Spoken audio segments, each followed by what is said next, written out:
sejam todos muito bem-vindos para esse bate-papo. A gente vai falar de coisa boa, de cultura, de arte, de literatura, de projetos culturais em andamento e prestes a acontecer no estado de São Paulo. Marília Marton, secretária da Cultura, Indústria e Economia Criativa do estado de São Paulo, está aqui com a gente. Seja muito bem-vinda. Bem-vinda, muito obrigada pelo convite. A gente sempre fica muito feliz em poder estar com a imprensa para contar um pouco do que a gente está fazendo, porque vocês ajudam a divulgar aquilo que a gente às vezes não consegue chegar para todos. Então eu sempre agradeço essa parceria, a gente poder estar juntas e poder falar um pouco do que a gente está fazendo, do que a gente pretende, das nossas ideias e, obviamente, sempre estar aberta para que as pessoas também possam sugerir. Eu brinco que o meu sucesso não é meu sucesso, primeiro é o sucesso do governo do Tarcísio, e segundo, que é um sucesso para todas as pessoas, porque no fim das contas, a gente faz e trabalha todos os dias para melhorar a vida das pessoas. E eu já queria começar perguntando da indústria, que é essa palavrinha que ainda não apareceu formalmente, mas já está chegando. Está chegando. A palavra indústria, ela aparece quando a gente começa a entender que há uma cadeia produtiva da cultura que precisa ter um olhar muito especial. Nós passamos por um momento muito difícil. A pandemia, a cultura foi a primeira a fechar e a última a abrir. E quando acontece isso, as pessoas também param um pouco para se olhar. Aquela brincadeira, né? Quando eu olho para o abismo também me olha. E quando você está vendo a coisa desmontando, as pessoas ficando paradas, não tinha mais onde trabalhar. E a gente não está falando só do artista, porque as pessoas quando vão ao teatro ou quando elas vão num cinema, elas veem os artistas, mas por trás daquela câmera, tem uma série de pessoas que trabalham ali. Então você tem sonoplasta, figurinista, cenógrafo, e essas pessoas acabaram ficando sem absolutamente nada. E diferente dos artistas até que puderam fazer lives, enfim, se virar, né? Não foi o caso dessa turma. Essa turma teve que fazer realmente outra coisa. Aplicativo, bolo, doce, vender coisa, enfim, teve que mudar literalmente de profissão. E aí a gente percebe que há nessa construção do mundo da cultura, da indústria da cultura, uma grande cadeia produtiva de pessoas que geram renda, que trabalham e que precisam de dinheiro, né, para sobreviver, porque ninguém vive de vento nem de energia solar. E o que eu acho legal nessa transformação é que você tira um pouco esse viés equivocadamente colocado na cultura de perfumaria. Ah, não! É o quê? É ir pro teatro? Não, gente, é isso que você falou. Existe toda uma cadeia de produção, é indústria. Fora que a gente precisa lembrar que tudo isso que a gente produz na cultura e que vem muito do íntimo daquelas pessoas que produzem a cultura, né? Porque o ser criativo, o fazer criativo, ele é uma produção muito intrínseca daquele que está produzindo ali. Então, quando ele disponibiliza isso para o público e que o público venha consumir isso, a intenção é sempre um momento de transformação. Então eu brinco que a gente também, quando entra num teatro, senta numa sala de cinema, ou vai a um circo com uma criança, né?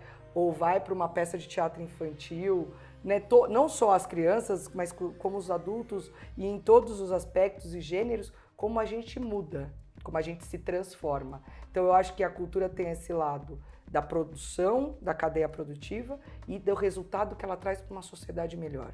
E aí eu tô vendo que você também está buscando fazer com que essa cultura seja descentralizada, porque é São Paulo, capital, cultura, quando a gente fala em incentivo, quando a gente fala em espetáculos, quando a gente fala do que chega aqui em São Paulo, diferente inclusive não só do interior, mas de muitas partes do Brasil que não tem acesso. Claro. Como é que está sendo esse trabalho de levar para o interior e aproximar o interior de São Paulo da capital? Essa é uma política de governo do estado, né? O governador Tarcísio foi um compromisso de campanha dele, né? A questão da interiorização. Então não só nós levarmos coisas de São Paulo para o interior, mas principalmente valorizar o que o interior produz. A gente não imagina como o nosso interior é extremamente cultural. Assim, coisas que a gente nunca viu, nunca ouviu e não teve esse acesso. Então, Revelando São Paulo, Revelando São Paulo um pouquinho, mas bem pouquinho. Confesso para você que a gente até quer rever como que vai ser essas inscrições, porque o Revelando precisa mostrar mais, revelar mais do que vem revelando ultimamente. Mas, obviamente, de novo, nós passamos por um momento difícil, então acho que há aí um processo até de olhar para o projeto e imaginar como a gente pode fazer ele maior. O que é importante também explicar? Muitas das coisas que a gente produz em São Paulo são muito difíceis de levar para o interior. Então, quando a gente pensa assim, numa pinacoteca, infelizmente, não tenho rodinha. Não dá para botar em cima do caminhão e levar. A gente pode ter estratégias de fazer com que as pessoas tenham um acesso, e são coisas que a gente vem pensando, inclusive muito com o pessoal do game, né? Porque de repente gamificar um museu pode ser uma forma de também popularizar o acesso a ele, mas um pouco do que a gente pode fazer de projetos que tragam as pessoas para visitar esses lugares. Grandes espetáculos, grandes produções, realmente vai sempre ficar nesse eixo São Paulo capital, Rio capital. Porque a estrutura destes teatros que recebem esse tipo de espetáculo, nós não temos muito. E aí é um outro problema. Nós não temos porque temos poucos espetáculos, nós não temos porque a gente não tem o hábito de frequência, e para que esses espetáculos se viabilizem, obviamente você precisa ter público para isso. Então há uma série de coisas que a gente vê, por isso que é uma cadeia produtiva mesmo, de uma indústria mesmo, né? Há uma série de coisas que precisam ser vistas no processo para a gente também entender estrategicamente, será que montar um teatro de grande porte no centro do estado de São Paulo é uma estratégia? Não sei. Nós estamos estudando isso. Então, assim, eu acho que a gente precisa lembrar que o dinheiro público ele é curto, né? Então, quando a gente aplica, ele tem que ser muito cirúrgico para que o impacto dele realmente atinja o maior número de pessoas possíveis.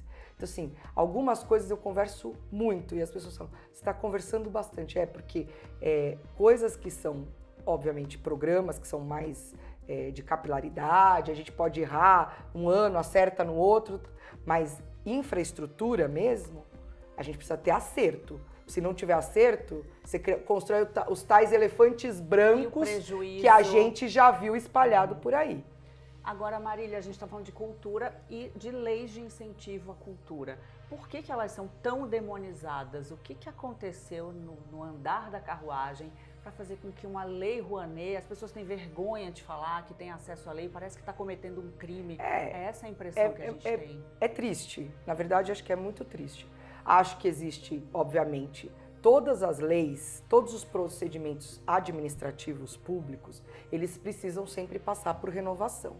A gente tem entendimentos de que sempre há uma melhora na questão de dar mais acesso, mas também na questão da transparência, da seriedade, porque todos nós estamos tratando de recurso público e as pessoas não imaginam, mas nós respondemos com o nosso CPF pessoal. Então, assim, isso é muito sério. Então, eu brinco assim, eu cheguei na secretaria, tive reuniões com os dois principais grandes conselhos que a gente tem, que é o da CAP, que é o conselho que é o conselho que aprova os projetos da Lei de Incentivo do Estado, que é o ICMS, que é o paralelo à Rouanet, e o CONDEFAT, que é quem dá parecer para as grandes intervenções em patrimônios históricos. Minha fala para ambos os conselhos foi: nós temos por obrigação de ofício, porque quando eles também aceitam ser conselheiros, eles também passam a ter responsabilidade pública de deixarmos que as pessoas acessem essas coisas, então facilitar a vida das pessoas. Então não dá para ter um prédio histórico e inviabilizar o uso do prédio, porque vai acontecer, ele vai cair. Então tem que ter responsabilidade, não é para facilitar a vida, desmontar, mas nós temos que ter muito mais do que dizer não, é dizer como fazer melhor. Para o caso da lei de incentivo, nós estamos revisando, no caso do Estado, revisando nossa resolução para que ela tenha a possibilidade de ter mais acesso, contudo, com maior responsabilidade. Porque não adianta... O que aconteceu com a Rouanet ou aconteceu com outras leis de incentivo é que algumas pessoas tiveram acesso e se parar para olhar a história, a gente tem casos muito pontuais. né? Eu brinco assim, o bom da cultura é que a cultura tem um bando de fofoqueiro. Se alguém fizer alguma coisa errada, o outro denuncia. Então a gente tem essa facilidade de ter as pessoas que falam, olha, aquele lá tá fazendo errado. E as manchas. É claro, e aí quando acontece a mancha, o próprio setor quer acabar com ela, porque ele não quer ser prejudicado. Então eu acho que o que foi acontecendo ao longo do tempo é que o acesso à Rouanet ficou restrito a um grupo. Aí a pergunta é, ficou restrito a um grupo porque só se dava prêmios a esse grupo, ou ficou restrito ao grupo porque nós deixamos de ensinar as pessoas da cultura a acessarem isso? Porque as perguntas elas têm que ser feitas para a gente conseguir achar a melhor estratégia. Minha opinião, pelo que eu olho e vejo da história, sim, poucas pessoas se especializaram para ter este acesso. Então você tem produtores que aprenderam, e gente, é aprender mesmo, de aprendizado, a acessar essas leis. E outros que também, se não quiseram aprender ou não tiveram oportunidade, aí a gente volta à palavra oportunidade, que essa é muito fundamental para o que a gente quer fazer na cultura. A oportunidade de aprender para fazer. Ao mesmo tempo em que você tem esse viés da arte, da cultura, com esse papel tão transformador, basta conversar um pouquinho com você e ouvir um pouquinho de quem te conhece para saber que você é uma pessoa muito prática, muito técnica. Tem que ser. Não, senão não faz, gente. Deixa eu contar uma coisa para vocês. Eu tenho 24 anos de serviço público. E acho que a coisa que a gente mais aprende no serviço público é, se não planejar e for muito certeiro, é tempo perdido da pior forma possível, porque não é só não recupera, o governo passa. Então, depois de 4 anos, as pessoas dizem, eu gostei ou eu não gostei, né? Vamos para a eleição, fala aprovado ou reprovado. E se você não fez, provavelmente você está contribuindo para ele ser reprovado. Então, assim, a responsabilidade é dobrada. E você passou de uma gestão para outra com um trabalho bem feito. Como é que foi esse início? Como é que você começou na área pública, olha, esse teu trabalho? Eu tô falando assim, num lugar em que muitas pessoas conhecem com quem eu comecei. Eu comecei com o Turco Louco, né, que era lá o Alberto Iar, dono da marca Cavaleira, e ele vira deputado estadual em 98, e em 99 eu vou trabalhar com ele no gabinete dele. E assim, menina, eu acho que eu tinha 21 anos, né, era uma criança. E fazia sociologia na PUC, e era uma coisa um pouco esquisita, porque ele era um deputado de centro-esquerda, né, o PSDB, mas a PUC era extremamente de esquerda, ainda naquela época mais radical ainda. Então era uma coisa maluca, a gente fazia várias coisas, enfim, a gente fez fórum de juventude, frente parlamentar para os jovens, a gente teve contato com muitos artistas, até porque ele era um deputado que falava sobre música, skate, surf, juventude, então foi um mundo que também eu não conhecia, que eu entrei, então era um jeito de falar da política com pessoas que não tinham esse vínculo da política. Então a gente passei 5 anos com ele. E aí a gente conseguiu, inclusive fizemos, né, a reeleição dele foi um sucesso, a gente dobrou o número de votos dele, foi maravilhoso, foi uma coisa no estado inteiro, muitos jovens, né, inclusive jovens que hoje já não são mais tão jovens e já viraram prefeitos, vereadores, então foi um acontecido, assim, uma eclosão que a gente fez no estado, que foi quando eu começo então a ter essa coisa com a política mais... Eu sempre quis, eu fui fazer sociologia, porque no Brasil a gente tem as 3 áreas juntas, sociologia, política e antropologia, não existe faculdade fracionada. Então quando eu fui fazer sociologia para o viés político. Mas eu fui para o viés político da comunicação, que eu achava que era o meu lugar, né? Falar um pouco sobre como que é essa coisa da comunicação de massa. Então eu fui estudar muito essa coisa da comunicação. E aí eu começo muito nesse campo da juventude, então assim, as pessoas...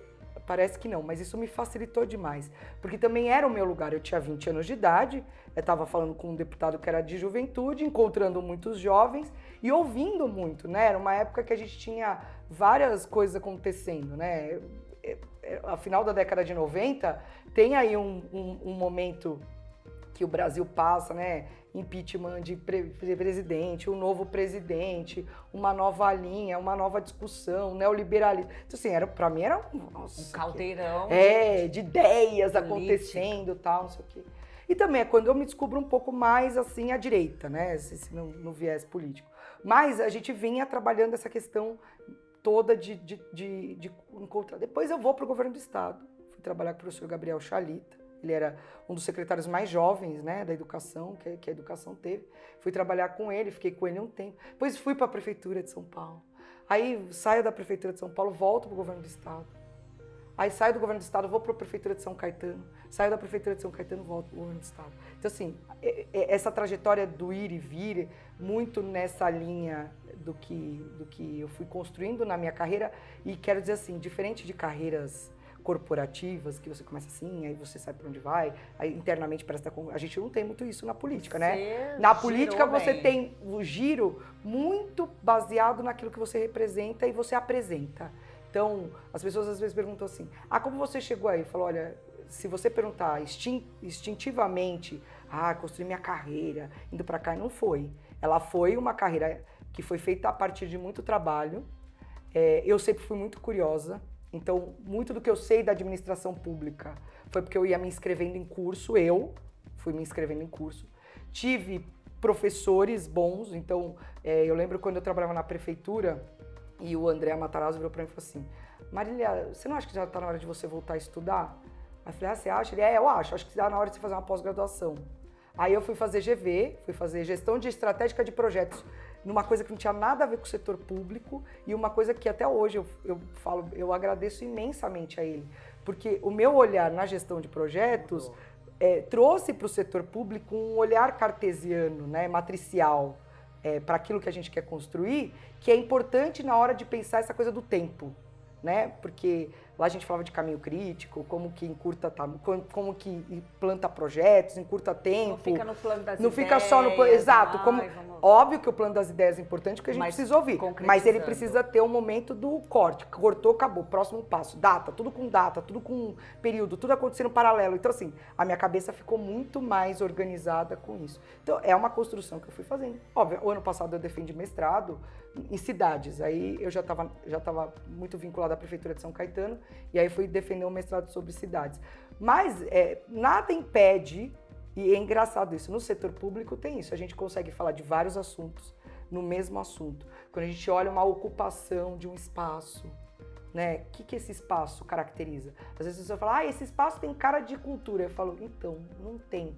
Porque cultura tem a ver com os eixos também. Você precisa ter transporte perto, né? Então, esse olhar mais amplo, lembrando daquilo do cartesiano, né, do matricial de um projeto, você começa a olhar as coisas com um olhar mais crítico de implantação. Por isso que a preocupação de sempre ser muito certeira. Quais são os teus ídolos, tuas referências na política? Você falou vários nomes aí, mas eu queria que você destacasse um.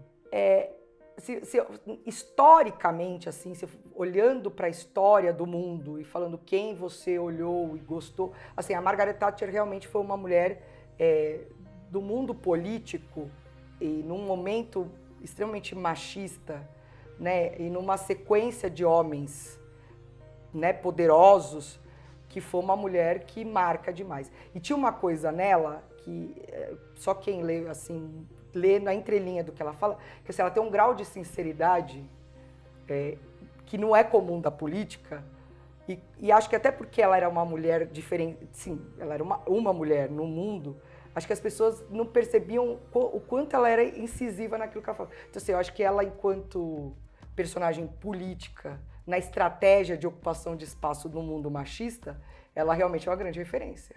E você já sofreu racismo? Não, você já foi vítima de machismo? Eu nem vou perguntar porque você é mulher, mas qual deles te marcou mais? Assim, eu brinco o seguinte, eu fui uma menina que fui criada nos anos 90, né, assim, adolescente. Numa época em que o Gabriel Pensador chamava a gente de loira burra.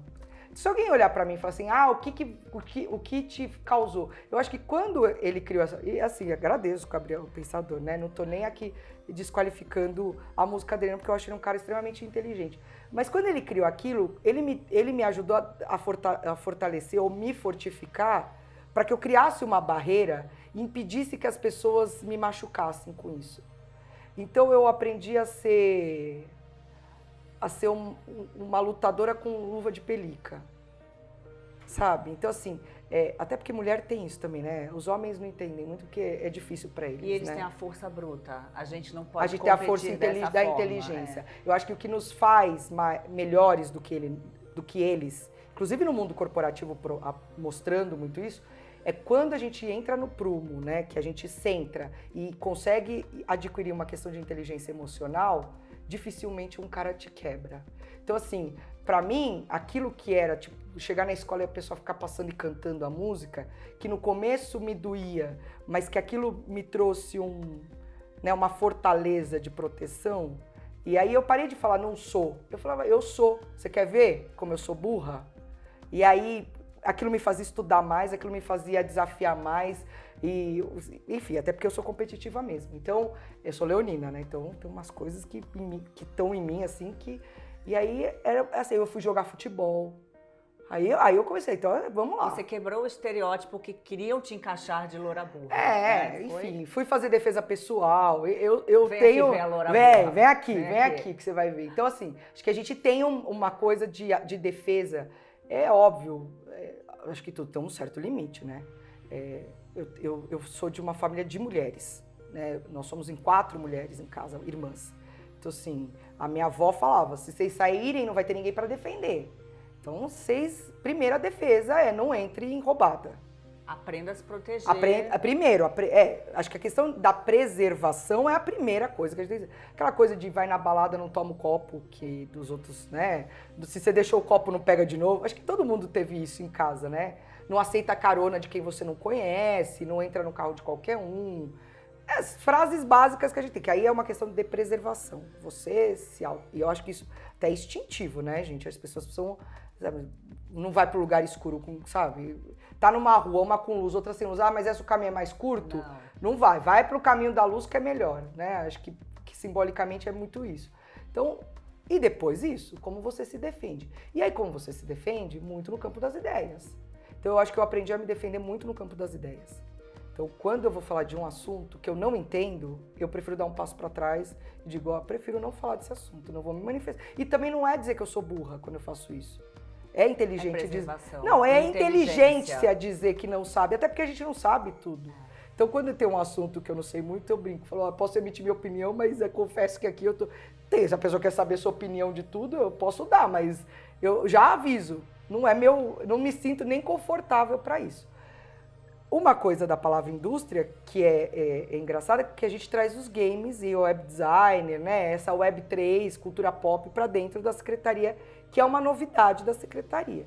Quando a gente está falando sobre isso, é um campo que eu desconheço, assim, tirando jogar joguinho no celular às vezes, né? É que eu jogo sudoku, eu não jogo muito joguinho. Eu parei no Pac-Man lá atrás. Eu sou a viciada do sudoku. Então, acho que eu nem sei se todo mundo conhece, mas eu gosto de jogar sudoku. Eu gosto de jogo estratégico. Eu gosto muito de jogo estratégico. E aí, eu brinco com eles assim, vocês têm que me contar tudo. E eles são super proativos, né? Outro dia tem um rapaz que a gente se comunica, ele mora em Berlim, é brasileiro, mora em Berlim. E ele é muito desse ramo de games e tal. Aí ele me mandou uma notícia assim, olha, a gente já tá pensando nisso. Aí eu não entendi nada, nenhuma... Mas, gente, a frase Traduz dele... pra mim. Aí eu mandei um áudio, porque aí eu fiquei com vergonha de escrever, né? Eu mandei o áudio, ai, que lindo, que legal, mas faz um pouquinho, me conta um pouquinho o que é isso, né? Como é isso? Aí ele mandou rindo, falou, ai, desculpa, né? Eu esqueço. Aí ele mandou, e assim, e no fim, quando ele traduz, é tipo tecla SAP. É uma coisa que a gente tá antenado, porque obviamente a gente vive nesse mundo, mas os jeitos de falar que, né, a gente não usa essas terminologias, né, que eles usam desse mundo. Então a gente vai encontrando. Ontem eu também tive com os meninos do Big, e aí eles vão falando uma série de coisas, eu falo, ai, traduz pra secretária, a Marília não sabe essas coisas. Aí eles brincam lá e contam, mas eles são... esse é um campo que eu tenho falado muito com eles, demais, com várias pessoas, ligo, eu sou cara de pau, né? Oi, tudo bem? Você pode falar? E pergunto. Eu falo, vocês me derem o celular, não é vocês que vão me ligar. Vocês acham que eu tô dando celular de boazinha. Eu dou meu celular porque eu vou ligar. E aí eu ligo e pergunto, tem um pessoal falando isso, o que é isso? E eles contam. E eles até brincam, eles falam, prefiro que pergunte do que fale bobagem. Então eu acho que eu não tenho vergonha de dizer o que eu não sei. E eu não sei muita coisa, obviamente. Eu vou ligando pra todo mundo. Ligo descaradamente. Agora, de música você sabe. Eu quero saber o que toca na tua playlist, o que toca na playlist da Secretária de Cultura do Estado de São Paulo. Pergunta, alguma coisa do norte do país, em algum momento, do Pará? Ai, gente. Do Pará? Do Pará. Do Pará eu ouço a Gabi, né? Eu ouço um pouco a Joelma, assim. Eu não ouço muitos tradicionais, apesar de ser filha, né? Meu pai é de lá. Por isso que eu te perguntei. Meu pai é de Belterra, inclusive uma cidade que acho que nem sei se todos os paraenses conhecem. Mas meu avô foi químico e ele trabalhou muitos anos na Ford. E ele era químico para borracha na época que a Ford produzia pneu, enfim, as coisas de carro. E aí meu avô trabalhou muitos anos em Fordlândia e Belterra. Então metade dos meus tios são nascidos nesse pedaço. Mas eu ouço não ouço muita coisa do norte. Nordeste, obviamente, né, gente? Elbas, todos eles. Eu sou, por sinal, assim, Zé Ramalho, Gonzaguinha, assim, é uma coisa... Eu falo que é surreal o que a gente... Por isso que eu falo, o Brasil produz muito, demais, e tem grandes talentos ainda perdidos, escondidos, que a gente precisa descobrir. Acho que isso é uma função do Estado ente público, né? Não importa se é federal, estadual ou municipal. É uma obrigação do fazer público de descobrir essas pessoas. Então, acho que isso é uma obrigação do Estado. E ópera também, né? Claro. Eu ouço ópera, eu adoro ópera. E eu toda vez que eu assisto um filme ou vejo uma série, é engraçado, eu tenho uma relação com a música muito boa. Eu me anteno tanto na fotografia quanto na trilha sonora. Eu acho incrível quando os caras fazem trilha sonora exclusiva para aquela série. Uma que me chamou muito a atenção é essa do Medici, né, que eles fizeram. E aí tem uma trilha sonora inteira feita só para a série, né? E aí eu já baixei ela inteira, então tem essas loucuras, assim. Aí eu baixo e fico cantando no carro, tá? Não vou cantar pra ninguém, não, porque é péssimo. Poderia, né? Porque a voz que ela tem, vou falar pra vocês. É assim, nem atirei o Paulo Gato, dá. Não dá, não vai. Eu sou muito desafinada, por incrível que pareça. E as pessoas não acreditam, mas eu sou. E a gente tem eu acho isso incrível. Então eu sou super antenada em baixar playlist de filme. Tá assistindo um filme, gostou da trilha sonora? Gostei da música, mas na hora. O meu marido briga comigo porque às vezes no cinema eu ouço, eu fico procurando lá o aplicativo que se aperta pra ouvir a música, porque aí ele fica, baixa isso. Eu falo, gente, mas eu vou perder a música, pelo amor de Deus. E aí já bota na minha playlist pra eu ouvir na hora que eu saio. Ele fala, para com isso, uma hora você vai tomar bronca. Eu falo, vai, deixa eu fazer, pelo amor de Deus. Então assim, eu sou alucinada por música. Acho que eu brinco que assim, na hora do Oscar as pessoas querem saber o grande ator, né? Eu quero saber qual é a música, né? Eu gosto mesmo, gosto muito de música. Meu pai é pianista. Enfim, ele teve o azar de nenhuma filha, né? Se ter nascido com o dom. E eu toquei piano, toquei violão, toquei teclado, toquei flauta. E virou secretária de cultura. Então, né, pai, gente? Pai. É assim. É isso, pai. Não dá pra ser boa em tudo. Eu vou ajudar a descobrir bons talentos. Eu realmente... E meu pai era autodidata, então... Aí que era mais frustrante, eu acho que pra ele ainda. Mas, enfim, minha irmã mais velha casou com um músico, minha irmã do meio, o marido toca bateria, o meu não toca nada, mas... Enfim, é bom de escrever música. Pronto, olha ele aí. É bom, isso ele é bom. Ele é bom de escrever música. Letra de música é com ele. Marília, obrigada pela presença aqui, por esse papo alto astral e por saber que a nossa cultura, a cultura de São Paulo, está em mãos. Olha, eu estou sempre à disposição. Quando vocês quiserem falar, a gente tem uma série de coisas que a gente está planejando. A gente pode voltar aqui para contar mais para frente. Por favor. Coisas estratégicas de formação, já que a gente está falando de cadeia produtiva, a gente precisa formar para essa cadeia produtiva. A gente brinca que muitos foram embora, né, durante a pandemia, não voltaram para trabalhar, voltaram para a produção cultural, ficaram nesses novos ofícios que acabaram aprendendo, e a gente precisa muito descobrir novos sonoplastas, novos iluminadores, o mundo do teatro, da cultura, do circo, do entretenimento só vai voltar se a gente tiver profissionais para fazer acontecer.